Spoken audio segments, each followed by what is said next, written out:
Përshëndetje dhe mirë se erdhët në kanalin tim. Unë jam Shpresa Toma.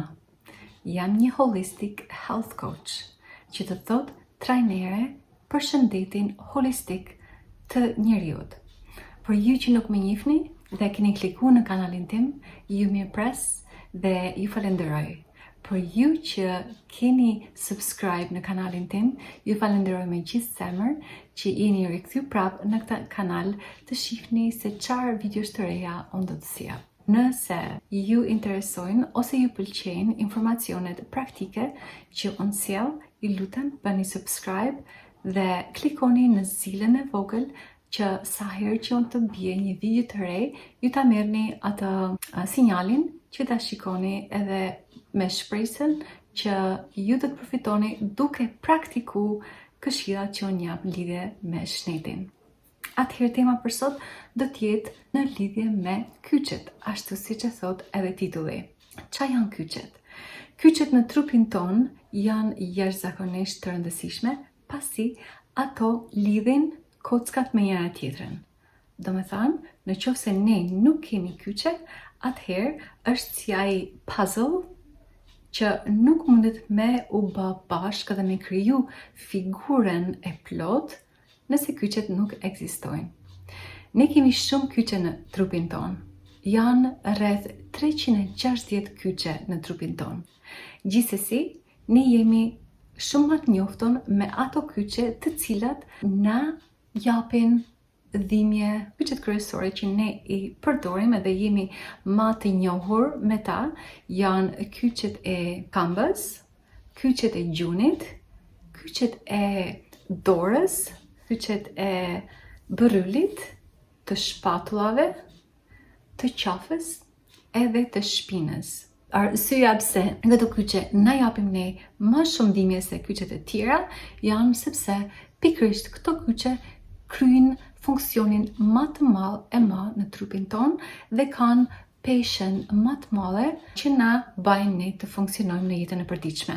Disa simptoma të dhimbjes së kyçeve janë entje, ndryshimi i ngjyrës nga normale në ngjyrë pak më të skuqur, lëndim me prekje ose me lëvizje, ajo zvoglimi i mënyrës së lëvizjes, kur nuk mundesh me lëviz atë kyç tek potenciali i lëvizjes së vet, do të thonë që kyçet kanë një lloj lëndimi, mund të kenë inflamacion, mund të kenë, si thash, skuqje, entje apo lëndim.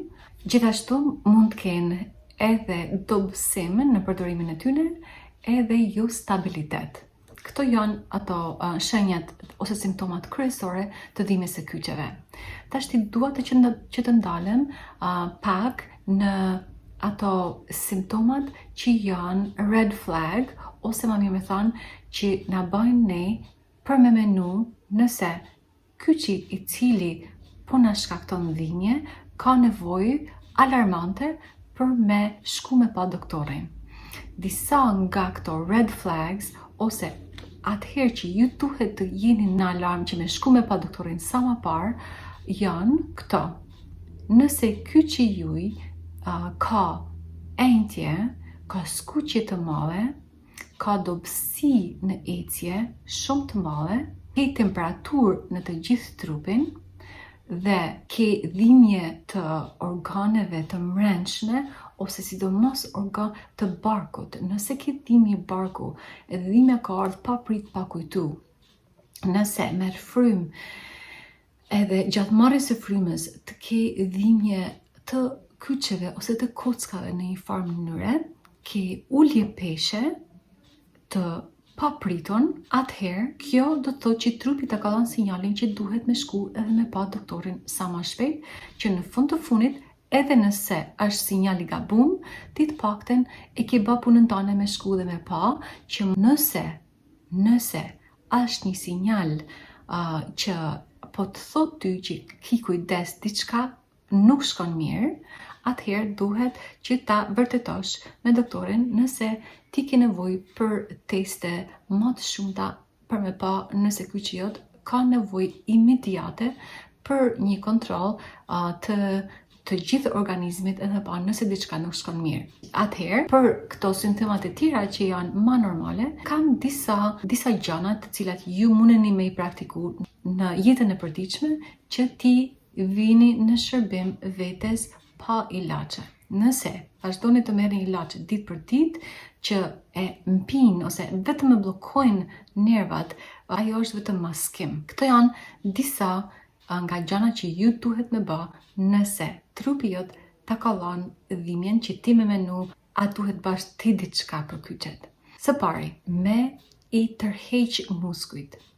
Kyçet dhe kockat tona, nëse nuk kemi muskujt, nuk funksionojnë, sepse muskuli është ai që e vën kockat dhe kyçet në lëvizje.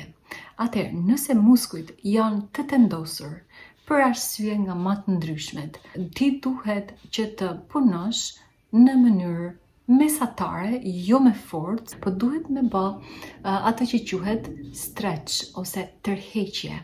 Duke tërheq muskulin dhe duke majt për 20 deri në 30 sekonda, duhet që ta tërheqësh muskulin që ta lirojnë kyçet nga sforcimi që i ka bë muskulit duke u tendos. Atëherë edhe një herë pra, tërheqja e muskulit 3 herë nga 30 sekonda, disa herë në ditë, mundet me ndihmu kyçin që me e pas të paktën lëvizjen më mirë edhe me ul atë inflamacionin edhe tendosjen. Një gjë tjetër që mund bani është praktikimi i lëvizjeve, praktikimi i ushtrimeve të gjimnastikës ose ushtrimeve fizike që e ndihmojnë kyçin për me u lubrifiku. Kyçet kanë nevojë për lëvizje. Nëse nuk lëvizin, është si gjithçka tjetër që nëse nuk lëviz, atëherë ngurtësohet dhe nuk ka langun e duhur për me u vënë funksion. Në lidhje me këtë, dua të shtoj që edhe përdorimi ose konsumimi i langjeve, sidomos i ujit, është i domosdoshëm, sepse uji në bashkëpunim me lëvizjet krijon atë shëndetin e kyçeve dhe të kockave. Një tjetër gjë që është shumë e lehtë për me u zbatu dhe për me u vënë punë është përdorimi i paketave të nxehtësisë ose të akullit. Lind pyetja si ta dim ne se cilën me përdor, të nxehtin apo të ftoftën. Unë do t'ju them këto. Mani men që për kockat ose për kyçet që ju dhamin, nëse dhimbja është shumë e fortë, nëse ke nxehtësi në pjesën e kyçeve, nëse ke entje në atë pjesë, atëherë përdorimi i të ftoftës, i një pakete të ftoft ose një ujë të ftoft ose një pjesë akulli që të vehet mbi atë kyç është shumë e mirë për me ul dhimbjen. Pasi studimet kanë konkludu në atë që nëse e mban një paket akulli të ftoft në kyç, mundet me ul entjen, mundet me ul inflamacionin edhe për 10 deri në 15 minuta dhimbja në atë pjesë të trupit mpihet, kështu që ju nuk e keni më atë dhimbjen që keni pas. Ndërsa për nxehtësinë do ta përdorni nxehtësinë atëherë kur keni tendosje të kyçeve, nuk mund ta lëvizësh, për shembull, po them gjunin, nuk mundesh me lëviz gjunin mirë sepse është shumë i ngurtë, është shumë i fortë, lëvizja është shumë me dhimbje, edhe nuk keni entje dhe nuk duket sikur është inflamacion në atë pjesë të trupit. Nëse e shikoni se muskuli në atë pjesë të kyçit është shumë i tendosur, duke e prek, mundesh me ndje tendosje edhe të duket sikur ajo kama, gjuni, shpatula apo qafa ke shumë vështirë me lëviz, atëherë rekomandoj që të përdorni gjëra të nxehta, diçka të nxehtë. Mund të bleni nëpër dyqane, ka nga ato burset e vjetra që janë përdorur me ujë të nxehtë, apo tash ka dhe gjëra tjera që janë mush me ran, e fut në microwave, e nxen edhe vën për 10, 15 apo 20 minuta maksimumi që të bish prap në punë atë muskulin që të bëhet më i lirshëm, ndërkohë që po përdor nxehtësinë, atëherë edhe venat e gjakut lëvizin më shumë, bjen lëvizje të qelizave më shumë në atë pjesë të trupit, edhe të ndihesh më mirë. Gjithsesi, as kjo nuk është kur. Janë disa gjëra tjera që duhet të bani për me pru rifunksionimin e atij kyçi që duhet bë nga dita në ditë. Gjërat kryesore që unë ju rekomandoj që ju me bë është ushtrimet fizike, që t'i bani të paktën 5 herë në javë.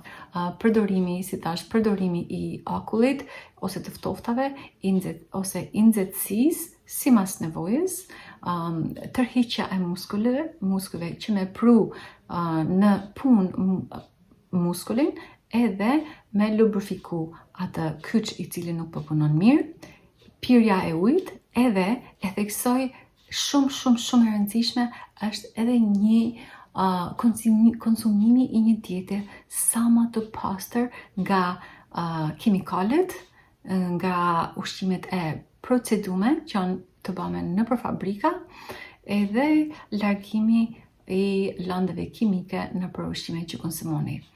Do të vi më shumë me video të tjera në lidhje me gjymtyr ose kyçe specifike dhe si të merreni me to. Kështu që nëse ju pëlqeu kjo video, ju lutem qëndroni prap dhe shikoni, bani subscribe që kur të sjell videon tjetër jeni të gatshëm të merrni informacionet që mund t'ju ndihmojnë për me ul dhimbjen e kyçeve tuaja pa pas nevojë për medikamente.